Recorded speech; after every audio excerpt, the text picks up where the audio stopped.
Hi friends, तो पिछले video में मैंने आपको सीएसएस का सिंटैक्स और इंट्रोडक्शन एक्सप्लेन किया था और इस वीडियो में मैं आपको एक्सप्लेन करने वाली हूँ element tag and group tag. तो अगर आपने पिछले वीडियो नहीं देखे तो देख लेना, उसकी लिंक आपको डिस्क्रिप्शन में मिल जाएगी। तो मैं यहाँ पे एक HTML के लिए फाइल बना लेती हूँ और Shift+1 प्रेस करूँगी अपने कीबोर्ड पे तो एक्सक्लेमेशन मार्क आएगा, उस पर एंटर कर दूँगी तो मुझे ये फॉर्मेट मिल जाएगा। और यहाँ पे मैं टाइटल चेंज कर देती हूँ, इसमें लिख देती हूँ मैं सिलेक्टर्स। और अगर आपको मेरी वीडियोस अच्छे लगते हो तो अपने जो कॉलेज फ्रेंड्स हैं उनके साथ शेयर कर देना ताकि वो भी यहाँ से सीख सके और मुझे भी मोटिवेशन मिलेगा कि मेरी वीडियो इतने सारे लोग देखते हैं। तो मैं यहाँ पे एक हेडिंग टैग ले लेती हूँ और उसके अंदर मैंने लिख दिया है सिलेक्टर्स। अब इसको रन करके देख लेते हैं। ये लोड होने में थोड़ा टाइम ले रहा है, फिर से इसको रन करके देखती हूँ। ये रन होना स्टार्ट हो गया, आप नीचे देख सकते हैं यहाँ पे नोटिफिकेशन भी आ गया है। तो आप नीचे क्रोम में देखोगे तो यहाँ पे लाइट चेंज हो रही है, तो मतलब कि ये रन हो रहा है, पर ये अभी तक ओपन क्यों नहीं हुआ। चलो यहाँ से ओपन कर लेते हैं। यहाँ पे आप देख सकते हो कि सिलेक्टर्स लिख के आ गया है। अब मैं एक काम करती हूँ, यहाँ पे नीचे एक डिव ले लेती हूँ और उसके अंदर कुछ कंटेंट लिख दूंगी तो आपको पता चलेगा कि एलिमेंट सिलेक्टर क्या होता है, फिर जब मैं उसमें CSS दे के दिखाऊंगी तो यहाँ पे पहले मैं कुछ एलिमेंट ले रही हूँ। एलिमेंट यानी जैसे मैंने हेडिंग टैग लिया हुआ है, तो मैं आपको बता चुकी हूँ कि टैग के स्टार्टिंग से लेके टैग के एंड तक जितना भी पार्ट होता है प्लस उसके अंदर जो कंटेंट होता है उसको एक एलिमेंट बोलते हैं। ये सब मैं आपको पिछले वीडियोस में बता चुकी हूँ। तो यहाँ पे मैं डिव के अंदर एक हेडिंग ले रही हूँ और यहाँ पे मैं हेडिंग दे दूंगी एलिमेंट सिलेक्टर्स। ठीक है, जो पहला मैं आपको बताने वाली हूँ वो है एलिमेंट सिलेक्टर। तो हम किसी भी एलिमेंट को टारगेट करके उस एलिमेंट को CSS कैसे देंगे वो हम सीखेंगे एलिमेंट सिलेक्टर में। तो यहाँ पे मैंने एक हेडिंग टैग ले ली है डिव के अंदर और यहाँ पे मैं एक पैराग्राफ टैग भी ले लेती हूँ और उसके अंदर कुछ कंटेंट लिख देती हूँ। तो मैं यहाँ पे कुछ डमी टेक्स्ट लिख देती हूँ। तो इसके अंदर अगर मैं लॉरम 50 लिखूंगी तो यहाँ पे 50 वर्ड्स का डमी टेक्स्ट आ जाएगा। फिर इसको मैं फॉर्मेट कर लेती हूँ। तो आप देख सकते हो यहाँ पे पैराग्राफ के अंदर एक डमी टेक्स्ट आ गया। पहले मैंने डिव लिया हुआ है, फिर जो H1 है वो लिया हुआ है, फिर पैराग्राफ टैग। अब इसको मैं आपको रन करके दिखाती हूँ तो क्या होगा, कुछ नहीं, जो मैंने लिखा हुआ है हेडिंग और पैराग्राफ वो आपको दिख जाएगा। तो अब मैं यहाँ पे दूंगी CSS। उसके लिए मैं क्या करूँगी, हेड टैग है उसके अंदर मैं लूँगी स्टाइल टैग। स्टाइल टैग के अंदर लिखूंगी मैं एलिमेंट का नाम। ठीक है, जैसे कि यहाँ पे डिव, फिर उसके अंदर है एक H1 और उसके अंदर है एक पैराग्राफ। ये सब एक एलिमेंट है। ठीक है, तो ये पूरा जो डिव के अंदर है उस पर CSS अप्लाई होगा अगर मैं डिव को CSS देती हूँ तो यहाँ पे मैं लिखूंगी डिव, फिर लिखूंगी 2 कर्ली ब्रैकेट्स, उसके अंदर लिखूंगी मैं प्रॉपर्टी, फिर दूंगी उसकी वैल्यू। ठीक है, तो प्रॉपर्टी में मैं लिख रही हूँ, यहाँ पे मैं दे रही हूँ बॉर्डर। ठीक है, तो यहाँ पे मैं 2 पिक्सल का सॉलिड रेड कलर का बॉर्डर दे रही हूँ।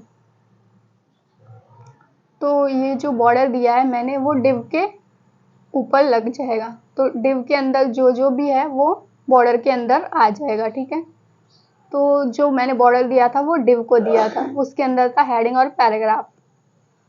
तो हेडिंग और पैराग्राफ डिव के अंदर आ गया है, मतलब बॉर्डर के अंदर आ गया है। अब मैं यहाँ पे CSS दे रही हूँ जो हेडिंग टैग है जिसमें हमने एलिमेंट सिलेक्टर लिखा है उसको। तो यहाँ पे मैं H1 लिखूंगी और फिर कर्ली ब्रैकेट्स लगाऊंगी और उसमें मैं लिखूंगी बैकग्राउंड कलर।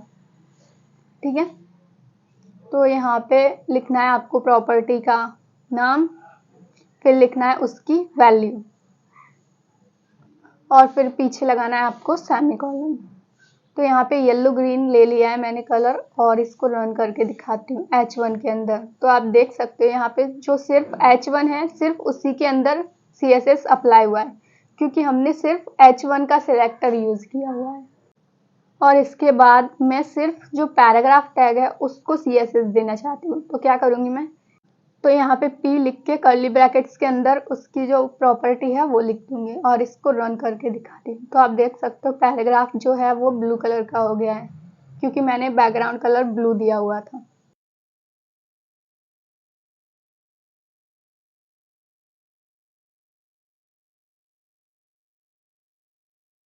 और एक बात, अगर आप किसी भी एलिमेंट में प्रॉपर्टी दे रहे हो तो उसके अंदर आपने जितने भी एलिमेंट लिखे होंगे उसमें भी वो प्रॉपर्टी अप्लाई होगी। जैसे कि यहाँ पे आपने डिव में प्रॉपर्टी दी है तो वो प्रॉपर्टी यहाँ पे H1 और पैराग्राफ में भी अप्लाई होगी। मैं आपको यहाँ पे बैकग्राउंड कलर दे के दिखाती हूँ। जैसे मैंने ब्लू दिया ना डिव को, तो आप देखना ये H1 और पैराग्राफ में भी अप्लाई होगी, क्योंकि वो उसके अंदर लिखा हुआ है। तो आप देख सकते हो ब्लू कलर सब जगह आ गया है। सही नहीं पता चल रहा होगा, पहले मैं इसको हटा देती हूँ। हमने जो H1 और पैराग्राफ को बैकग्राउंड कलर दिया हुआ है उसको। तो अब आप देख सकते हो कि ब्लू कलर सब में अप्लाई हो गया है, पर हमने सिर्फ डिव में दिया हुआ था, लेकिन डिव के अंदर हमने वो लिखे हुए हैं दोनों चीज़, तो वो सब में अप्लाई हो रहे हैं। तो आपको पता चल गया होगा कि एलिमेंट सिलेक्टर क्या होता है। एलिमेंट सिलेक्टर में हम सिर्फ एलिमेंट का नाम लिखते हैं, फिर उसको CSS देते हैं। ठीक है, तो हमको एलिमेंट मतलब कि जो टैग का नाम है वो लिखना है, फिर उसमें CSS देना है। अब मैं आपको बताती हूँ कि ग्रुप सिलेक्टर क्या होता है, ग्रुप सिलेक्टर कैसे यूज करते हैं। ठीक है, तो ग्रुप सिलेक्टर में क्या होता है, हम एक साथ CSS दे सकते हैं बहुत सारे एलिमेंट को। तो जैसे मैं यहाँ पे एग्जांपल दे रही हूँ आपको, जैसे मैंने डिव भी लिख दिया, कॉमा लगा के H1 भी लिख दिया, कॉमा लगा के पैराग्राफ भी लिख दिया, और इसके अंदर मैं कुछ प्रॉपर्टी दे देती हूँ। तो इसके अंदर मैं दे रही हूँ बॉर्डर। ठीक है, बॉर्डर दे देती हूँ यहाँ पे।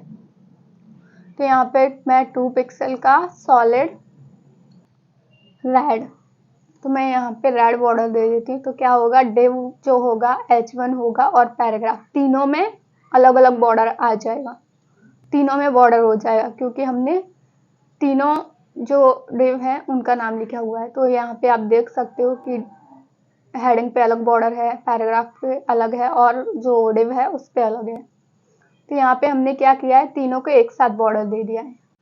तो ये हो गया हमारा एलिमेंट सिलेक्टर, और नीचे हो गया हमारा ग्रुप सिलेक्टर। ग्रुप में क्या हुआ, हमने सबको एक साथ प्रॉपर्टी दे दी है, CSS दे दिया है। ठीक है, और एक बात याद रखना, अगर आप किसी एलिमेंट को 2 बार लिखते हो और उसको CSS देते हो तो क्या होगा, जो बाद में लिखी हुई प्रॉपर्टी होगी वही अप्लाई होगी, जो आप पहले लिख चुके हो वो अप्लाई नहीं होगी।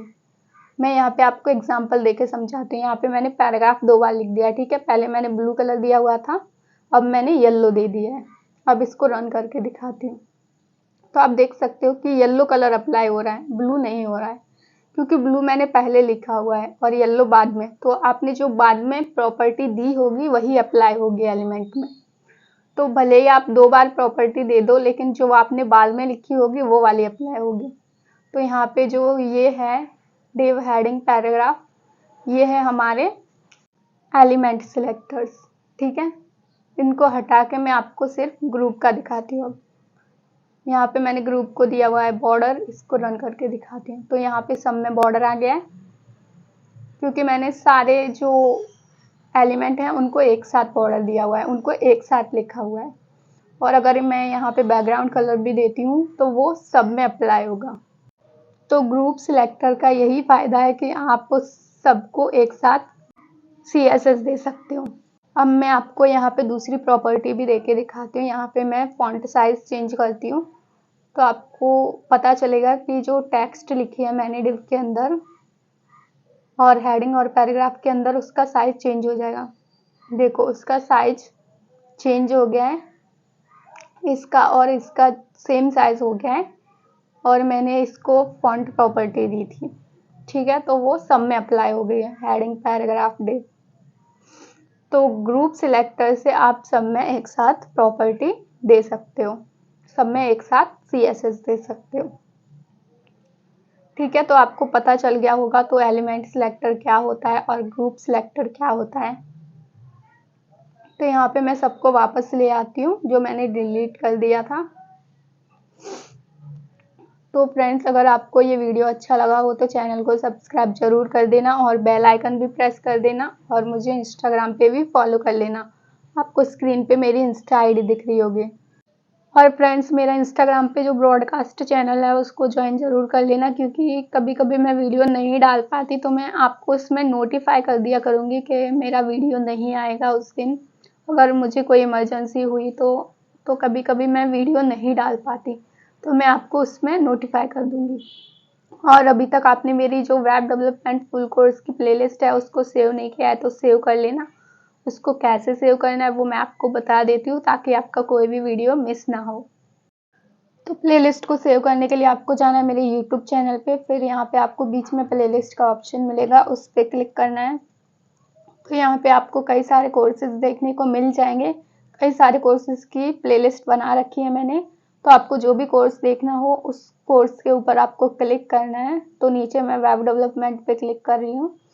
यहाँ पे आपको वेब डेवलपमेंट से रिलेटेड सारे वीडियोस एक ही जगह पे मिल जाएंगे, तो यहाँ से आप सारे वीडियो देख सकते हो। इसको सेव करने के लिए आपको बीच में प्लस के साइन पे क्लिक करना है, फिर आपको नीचे कॉर्नर में लाइब्रेरी का ऑप्शन है उस पर क्लिक करना है और इसको रिफ्रेश कर लेना है।